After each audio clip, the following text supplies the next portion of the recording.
السلام علیکم ورحمۃ اللہ وبرکاتہ۔ الحمد للہ رب العالمین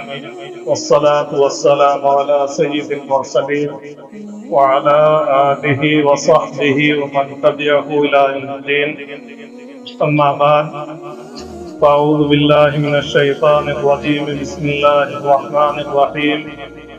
يا أيها الذين آمنوا قوا أنفسكم وأهليكم نارا وقودها الناس والحجارة، صدق الله العظيم۔ وقال النبي صلى الله عليه وسلم: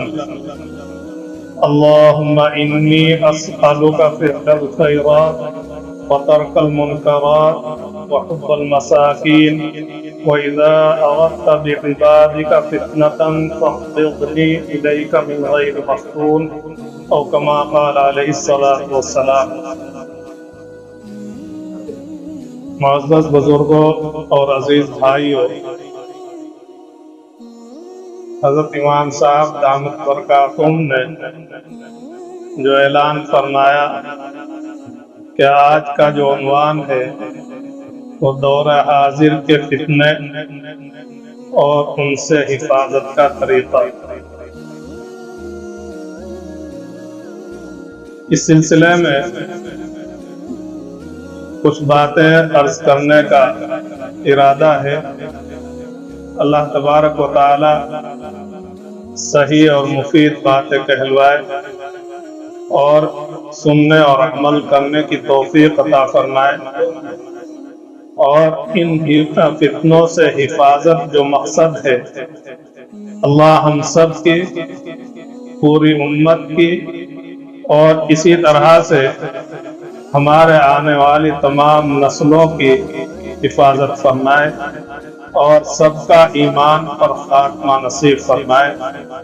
فتنہ جو لفظ ہے اس کے معنی گمراہی کے بھی ہے، ایمان سے محروم ہو جانا، اسی طرح سے ابتلا اور آزمائش کے بھی ہے۔ آج کا جو عنوان ہے اس میں خاص طور سے ایسی گمراہی جس میں آدمی ایمان سے محروم ہو جائے، اس تعلق سے کچھ باتیں عرض کرنے کا ارادہ ہے۔ ایسے فتنے جو آدمی کو ایمان سے محروم کر دیتے ہوں، ان میں کچھ تو ایسے ہیں کہ جن میں براہ راست آدمی یہ سمجھتا ہے کہ ہاں ان سے آدمی ایمان سے محروم ہو جاتا ہے، اور کچھ ایسے ہیں کہ آدمی خود یہ سمجھتا ہے کہ وہ ایمان پر ہے، لیکن حقیقت یہ ہوتی ہے کہ وہ ایمان سے محروم ہو جاتا ہے۔ تو ایسی حالت اور ایسا فتنہ جس میں آدمی یہ سمجھتا ہے کہ وہ ایمان پر ہے اور حقیقت میں ایمان سے محروم ہو گیا، تو اس سلسلے میں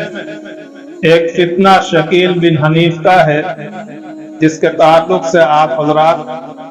ماشاءاللہ واقف ہیں، اس لیے کہ اس سلسلے میں امام صاحب کی جو محنت اس مسجد میں رہی ہے اس سے حضرت نے سب کو باخبر کیا۔ شکیل بن حنیف کا فتنہ یہ ہے کہ یہ ایک شخص ہے جو بہار کا رہنے والا ہے، اور اس نے اپنے تعلق سے حضرت امام مہدی اور حضرت عیسیٰ علیہ السلام ہونے کا دعویٰ کیا۔ ظاہر سی بات ہے نہ یہ حضرت امام مہدی ہے نہ حضرت عیسیٰ علیہ السلام ہے، اور دونوں کے ایک ہی شخصیت ہونے کا کوئی حکم نہیں ہو سکتا۔ تو ایسی صورت میں یہ جو شخص ہے وہ خود ایمان سے محروم ہے، پہلے ایمان والا تھا، ایمان سے محروم ہوا تو مرتد کہلایا، ایمان سے گرنے والا کہلایا، اور جو آدمی ایمان والا ہو اور ایمان سے پھر جائے اور اسی حالت میں وہ مر جائے تو اللہ تبارک و تعالیٰ نے خود قرآن کریم میں یہ بات ارشاد فرمائی ہے کہ ایسے آدمی کے جو بھی نیک عمل اس نے ایمان کی حالت میں رہتے ہوئے کیے تھے وہ سب کے سب بیکار ہو جائیں گے، اور کسی نیک عمل کا جو اس نے ایمان کی حالت میں کیا تھا اس کا بھی فائدہ نہیں ہوگا۔ اور جس طریقے سے وہ لوگ جو ہمیشہ کفر و شرک میں مبتلا رہے اور اسی حالت میں وہ اس دنیا سے گئے، وہ ہمیشہ جہنم کا ایندھن بنیں گے، اسی طریقے سے ایسا شخص بھی ہمیشہ کے لیے جہنم میں جائے گا۔ تو اس لیے ایسا شخص جو اپنے آپ کو اس طریقے سے مرتد کر چکا ہے تو اس کے عقائد کو اختیار کرنے والا بھی مرتد ہو جائے گا اور اس کا انجام بھی یہی ہوگا۔ اس لیے اپنے آپ کو بھی اور اپنی جو اولاد اور متعلقین ہیں ان کو بھی اس فتنے سے بچانے کی ضرورت ہے۔ اسی طریقے سے قادیانی جو ہے اس کا جو معاملہ ہے ان دو دعووں کے ساتھ ساتھ اور بھی اس کے بہت سارے دعوے ہیں، تو سمجھ لینا چاہیے کہ جب ان دو دعووں کے ساتھ میں آدمی ایمان سے پھر گیا تو پھر جو ان کے ساتھ اور بھی دعوے کر رہا ہے وہ بھی کیا ہے؟ ایمان سے اسی طرح سے پھرا ہوا ہے۔ تو چاہے کوئی شکیل بن حنیف کو امام مہدی اور حضرت عیسیٰ علیہ السلام ماننے والا ہو یا مرزا غلام احمد قادیانی جو ہے اس کے عقائد کو ماننے والا ہو، وہ بھی اسی طرح سے ایمان سے پھرنے والا ہے۔ اسی طریقے سے ایک فتنہ جو گوہر شاہی کے نام سے مشہور ہے، یہ ریاض احمد گوہر شاہی ایک شخص تھا، کافی پہلے کی بات ہے، اس کا انتقال ہو گیا ہے۔ اب اس کے بعد یونس نام کا شخص ہے، وہ اس فتنے کو پھیلا رہا ہے۔ اس کے جو باطل عقائد ہیں ان میں سے ایک عقیدہ اور عمل اس کا یہ ہے کہ یہ کہتا ہے کہ جو غیر مسلم اس کے پاس آتے ہیں اور یہ ان کو سمجھاتا ہے اور بتاتا ہے تو ان سے جو انہیں جو کلمہ سکھاتا ہے اس میں کہتا ہے لا الہ الا اللہ گوہر شاہی رسول اللہ۔ غیر ایمان والوں کو کیا سکھاتا ہے؟ گوہر شاہی رسول اللہ۔ تو اب اس کا خود کا یہ عقیدہ ہے، اب یہ دوسروں کو بتاتا ہے، اور یہ سب جانتے ہیں کہ حضور صلی اللہ علیہ وسلم کے بعد کوئی نبی نیا آنے والا نہیں ہے۔ اور جب یہ گوہر شاہی رسول اللہ کہہ رہا ہے تو اللہ کے رسول ہونے کا دعویٰ ہے۔ تو اس دعوے کی بنیاد پر یہ بھی کیا ہے؟ ایمان سے خارج ہے۔ تو اور کتنی اچھی باتیں ہوں، لیکن جب ایمان نہیں ہے اور اس کے عقیدے اور خیال کو ماننا اور اسے اپنا رہبر اور پیشوا ماننا، یہ آدمی کو کیا کرے گا؟ ایمان سے خارج کر دے گا۔ ایمان والوں کے تعلق سے یہی کہتا ہے کہ ہم اسے لا الہ الا اللہ محمد رسول اللہ سکھاتے ہیں، لیکن جو غیر مسلم آتے ہیں وہ کوئی بھی ہو تو انہیں لا الہ الا اللہ گوہر شاہی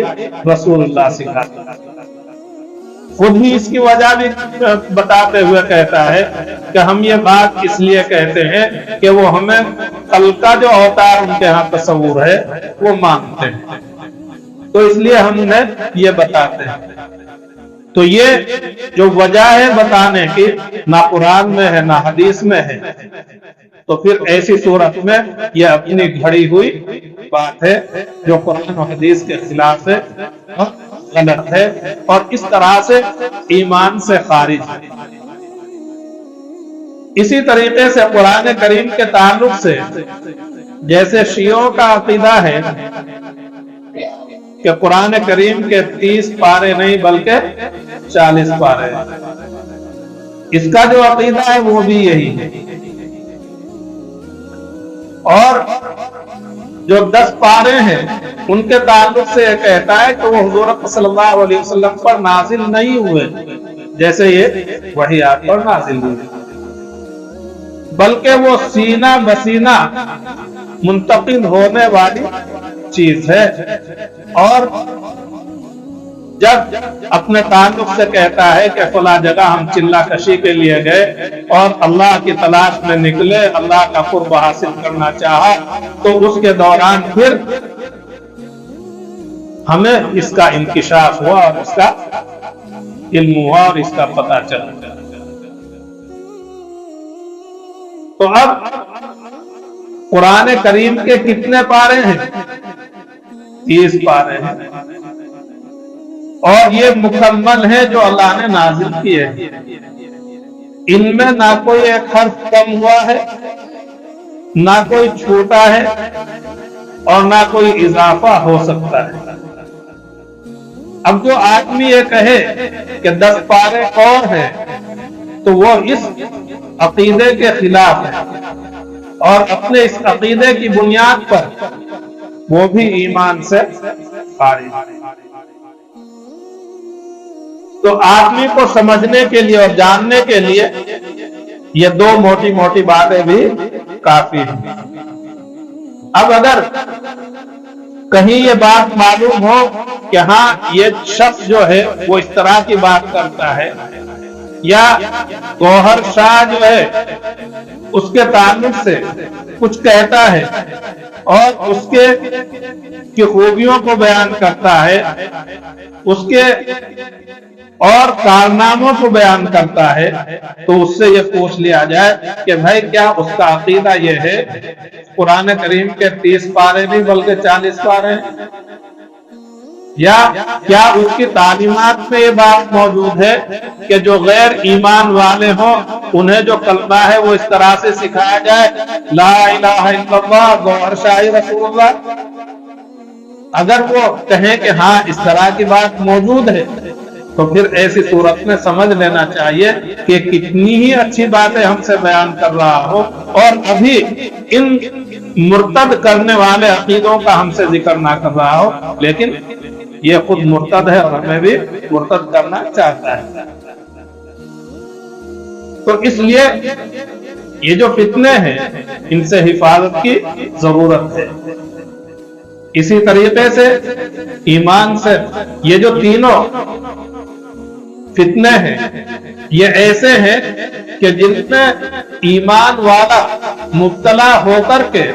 اپنے آپ کو ایمان والا سمجھتا ہے، ایمان سے محروم نہیں سمجھتا ہے، لیکن حقیقت میں وہ ایمان سے محروم ہو چکا ہوتا ہے، اور اسی حالت میں وہ اس دنیا سے اگر جائے گا تو وہ ایمان سے محرومی کی حالت میں جائے گا۔ اللہ تعالی ہم سب کی حفاظت فرمائے۔ اسی طریقے سے ایک فتنہ یہ بھی ہے کہ کھلے طور پر مرتد ہو رہے ہیں، اس میں یہ مثالیں موجود ہیں کہ لڑکیاں جو ہیں وہ غیر ایمان والوں کے ساتھ میں جا رہی ہیں، ان کے ساتھ میں زندگی گزار رہی ہیں، اور اس طرح سے وہ غیر مسلموں کے ساتھ رہ کر کے ان کے طریقوں کو اختیار کرتی ہیں، ان کے عقیدوں میں سے کچھ کو بھی اختیار کریں گے، اور جو مذہب اسلام کے عقائد ہیں ان میں اگر کسی ایک سے بھی محروم ہوں گی تو پھر وہ ایمان سے خارج ہو جائے گا۔ اور اس کی جو وجوہات ہیں وہ مختلف ہیں، ان میں سے ایسے واقعات بھی سننے میں آئے کہ ان کا کہیں